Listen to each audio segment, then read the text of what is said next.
राधे राधे महाराज जी। महाराज जी, मैं एक लेखक हूँ।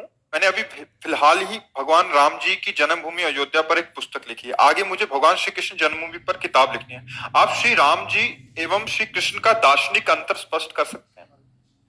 कोई अंतर नहीं है। फिल्म तो आप देखते हैं, एक अभिनयकर्ता विविध फिल्मों में विविध स्वांग करता है, अभिनय करता है। पहचानने वाला कभी संशय नहीं रखता है। रखता है क्या? देखो, वो एक बहुत बड़े जो निगेटिव रोल करते हैं उनको क्या कहते हैं? विलन। अब वो हर फिल्म में और कई में सकारात्मक किया, तो वो सकारात्मक करे या नकारात्मक करे, पहचानने वाला क्या कहता है? लेके चला। हाँ, तो प्रभु कभी रुद्र रूप में, कभी सौम्य रूप में, कभी श्रृंगार मूर्ति में, कभी भयानक रूप में। वही वाराह, वही नृसिंह, वही मत्स्य, वही कूर्म, वही राम, वही कृष्ण। अभिनय है ये प्रभु का। अवतार लेकर अपने भक्तों के लिए सुख देने के तत्व वही है। तत्व में किंचन मात्र भी अंतर नहीं। जो अत्यंत गंभीर गुणों के समुद्र मर्यादा पुरुषोत्तम भगवान राम है, वही है तरंगायमान प्रेम समुद्र, लीलापरायण, ललित त्रिभंगी, मुरली मनोहर, जिनकी कटाक्ष बड़े बड़े मुनियों को भी मोहित कर ले, वही श्री कृष्ण। किंचन मात्र कोई अंतर नहीं है, अभिनय में है। वो मर्यादा पुरुषोत्तम मर्यादा का वहां अभिनय कर रहे, और यहां प्रेम मर्यादा है, जो समस्त मर्यादाओं के बांध को तोड़ करके उच्छलित होती है, उसे प्रेम कहते हैं। समस्त नियमों की जहां पूर्णता होती है, उसे प्रेम कहते हैं। जब भगवान श्री राम दंडकारण्य में विचरण कर रहे थे, तो वहां के ऋषियों ने जे ही अजान बाव भगवान को देखा तो मुग्ध हो गए। अस्थि मात्र हुए रहे शरीरा ऐसे ऋषि, हृदय में प्रबल लालसा हुई कि कब ऐसा होगा कि इनकी बाहें हमारे गले में होंगी और मैं इनके छाती से होऊंगा।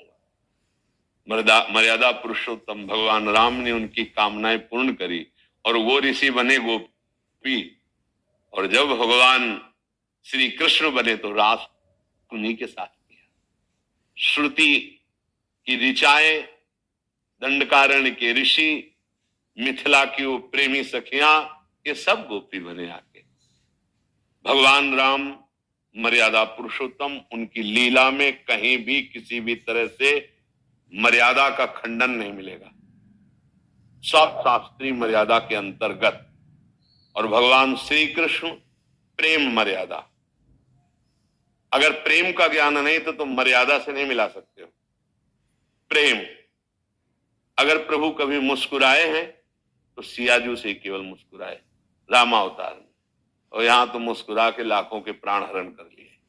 चाहे वो श्री सुखदेव जी हो ना, परमहंस शिरोमणि, चाहे सुखदेव जी हो, और चाहे वो मधुसूदन सरस्वती हो, चाहे वो प्रबोधानंद जी महाराज हो, चाहे वो कोई बहुत बड़ा ऋषि हो, चाहे मुनि हो, चाहे किसी को मंद मुस्कुरा के लाल की रूप माधुरी नयनन निरख नेक सखी, मन सिज मन हरन हास सावरो सुकुमार रात, नक्सिक अंग अंगन उमग सौभग शिव नकी। औरों की तो बात जाने तो जटाजूट धारी भगवान शंकर भी गोपी बन करके जिनके गले में हाथ डालना चाहते हो है श्री कृष्ण।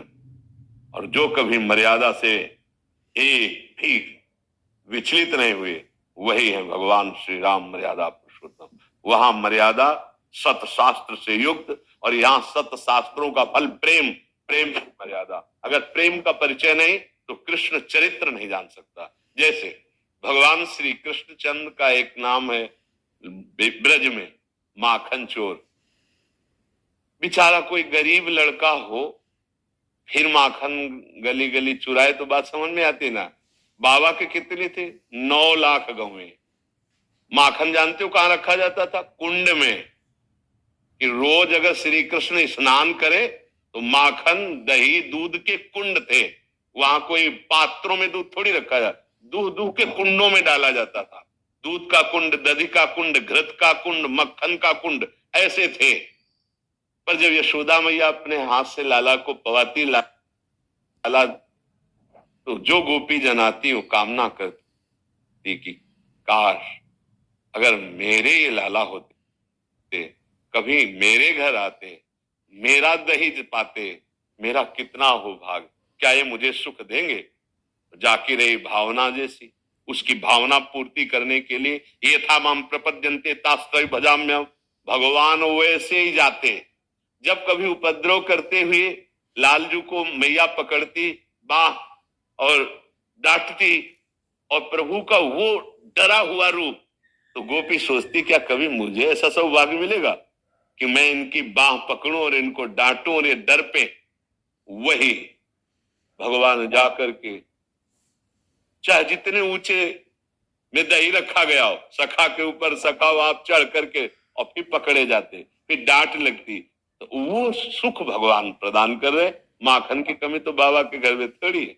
भगवान की लीला को बिना प्रेमी महापुरुष के कोई जान नहीं सकता। हमारे श्री कृष्ण की लीला बड़े टेढ़ी, ये कभी सीधे खड़े नहीं मिलेंगे। ये जब आपको खड़े मिलेंगे तो आप देख लेना, इनकी जो झांकी होगी ना वो टेढ़ी होगी, इनकी लीला टेढ़ी। इनका नाम है बांके बिहारी ना। इनको समझ पाना बहुत कठिन है। पहले राम जी की मर्यादा को समझो और आराधना करो, तब कृष्ण जी की प्रेम मर्यादा में प्रवेश आए। यहां केवल प्रेम की मर्यादा, प्रेम ही प्रेम, प्रेम ही प्रेम। जूथ की जूथ गोपियां और एक गोपी एक श्री कृष्ण, एक गोपी एक श्री कृष्ण, ऐसा सुख प्रदान कर रहे हैं। ये गोपियां कौन है?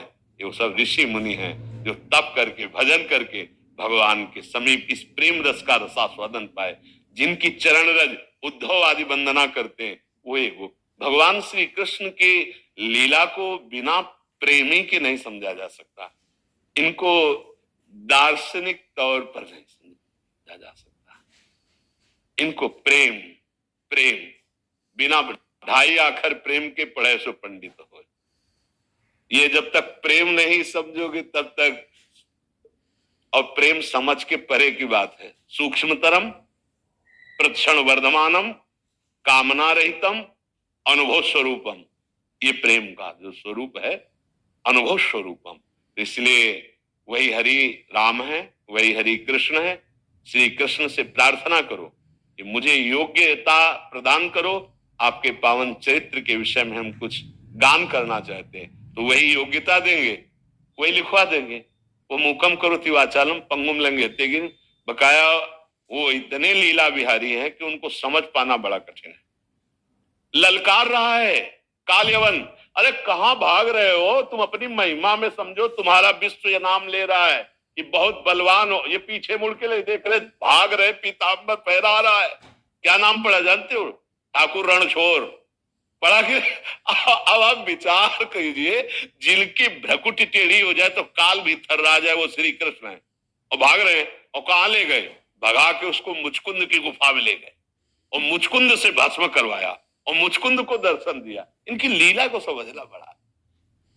हर बार जरासंध को फांस लेते थे बलराम जी अपने हल में, तो बोले भैया छोड़ दो, हम जिस काम के लिए आए बड़ा काम कर रहा है। ये एक एक अक्षोणी सेना समेट समेट कर करके बार बार जगह जगह से ऐसे करके लाता है। हम जिसका भार उतारने के लिए आए बहुत बड़ा सहयोग कर रहा है, इसे छोड़ दो। 18 बार आक्रमण किया भगवान पर, 23 अक्षोणी सेना लेकर, 23 अक्षोणी सेना लेकर के 18 भीम अर्जुन और आप साथ गए और द्वंद्व युद्ध की भिक्षा मांगी और फिर फड़वा के फेंकवा दे। बड़े लीला भी है। उनकी लीला को समझ पाना बिना भगवत प्रेम के नहीं हो सकता। इसलिए बहुत संभाल के उन्हीं से प्रार्थना करोगे। राम जी की लीला के विषय में उनकी कृपा से कुछ समझ सकते हो, क्योंकि सीधे बहुत सीधे सरकार, गंभीर, और ये कभी सीधे नहीं मिलेंगे। हाँ इनकी चितो है तो वही ना, कोई दूसरे थोड़ी, बहुत प्रेमी है।